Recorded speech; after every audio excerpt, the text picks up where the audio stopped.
தொடர்ந்து ஆம்சாங் தரப்புல பல வாதங்கள் முன்வைக்கப்பட்டு வருகிறது. அதுல விஜயகாந்த் அவர்கள் சமீபத்தில் மறைந்த நடிகர் விஜயகாந்த் அவரது உடல் அவரது நிலத்திலேயே அடக்கம் செய்ய அனுமதி வழங்கப்பட்டுள்ளது. அதே போல அனுமதி வழங்க வேண்டும் என்று விஜயகாந்த் வழக்கை சுட்டிக்காட்டி ஆம்சாங் தரப்புல விண்ணப்பம் கோரி இருக்கிறாங்க. அந்த கோரிக்கையை முன்வைத்திருக்கிறாங்க. தொடர்ந்து இந்த விசாரணையானது நடைபெற்று வருகிறது. இது ஒரு பக்கம் வழக்கு ஒரு பக்கம் நடைபெற்று வரக்கூடிய சூழ்நிலையில பெரம்பூரில் அவருடைய உடல் வைத்திருக்கக்கூடிய அந்த பந்தர் கார்டன் பள்ளியில தொடர்ந்து பொதுமக்கள் அவருடைய உடலுக்கு அஞ்சலி செலுத்தி வராங்க. பல்வேறு முக்கிய பிரமுகர்கள், குறிப்பாக சொல்ல வேண்டும் என்றால் பகுஜன் சமாஜ் கட்சியினுடைய தேசிய தலைவர் செல்வி மாயாவதி சற்று நேரத்துக்கு முன்னர் ஆம்சாங்குடைய உடலுக்கு அஞ்சலி செலுத்தியதோடு அவருடைய குடும்பத்தினர், அவருடைய மனைவி போர்க்குடி மற்றும் அவருடைய குடும்பத்தினருக்கு ஆறுதல் தெரிவித்திருக்கிறார்.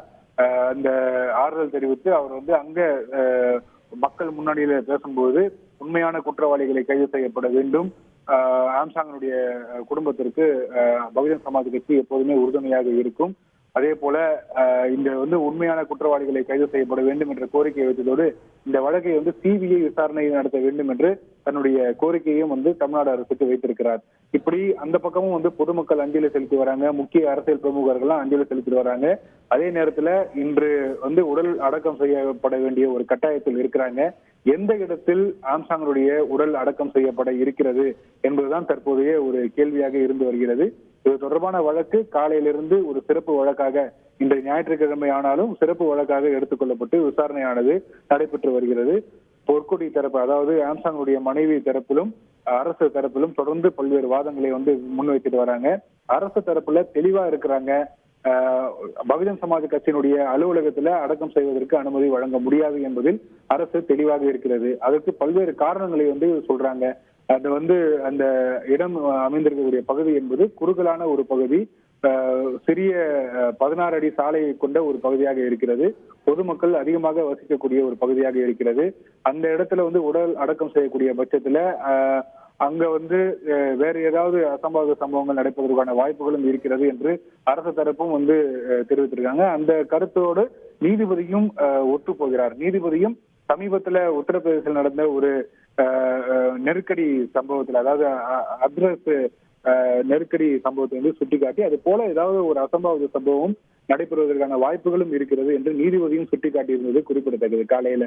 எனவே அரசு ஒதுக்கக்கூடிய இடத்தில் நல்லடக்கம் செய்வதுதான் சரியாக இருக்கும் என்று நீதிபதி காலையிலேயே தன்னுடைய கருத்தை தெரிவித்திருந்தார்.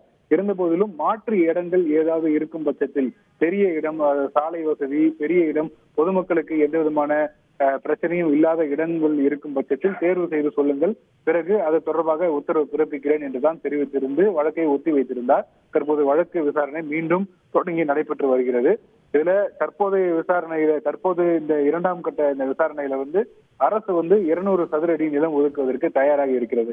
குறிப்பிட்டு சொல்ல வேண்டும் என்றால், திரு ஆம்சாங்கனுடைய வீட்டில் இருந்து 1.5 கிலோமீட்டர் தொலைவில் இருக்கக்கூடிய பெரம்பூர் மேலப்பட்டி பொன்னப்பன் தெருவில் இருக்கக்கூடிய ஒரு இடுகாட்டில் அங்கு நிலம் ஒதுக்குவதற்கு அரசு தயாராக இருப்பதாக அரசு தரப்பிலிருந்து தகவல் வெளியாகி இருக்கிறது. அந்த இடத்தை தேர்வு செய்திருக்கிறாங்க. அது அல்லாமல் மேலும் 2 இடத்தையும் அரசு தேர்வு செய்து தயாராகவே இருக்கிறது. அவர்கள் விருப்பம் தெரிவிக்கக்கூடிய இடத்தில் நல்லடக்கம் செய்வதற்கு அரசு அனுமதி வழங்குவதற்கு தயாராக இருக்கிறது. ஆனால் தங்களுக்கு தாங்கள் விரும்பும் இடத்தில் தான் உடல் அடக்கம் செய்யப்பட வேண்டும் என்பது ஆம்சாங் தரப்பினுடைய வாதமாக இருக்கிறது. அதற்கு நடிகர் விஜயகாந்த் அவருடைய வழக்கையும் சுட்டிக்காட்டிருக்கிறாங்க. விஜயகாந்த் அவரது உடல் அவரது நிலையத்திலேயே அடக்கம் செய்யப்பட்டது போல தங்களுக்கும் அனுமதி வழங்க வேண்டும் என்று தங்களுடைய தரப்பிலிருந்து நீதிபதியிடம் கோரிக்கை வைத்திருக்கிறாங்க. செய்திகளை உடனுக்குடன் தெரிந்து கொள்ள உடனே சப்ஸ்கிரைப் பண்ணுங்க.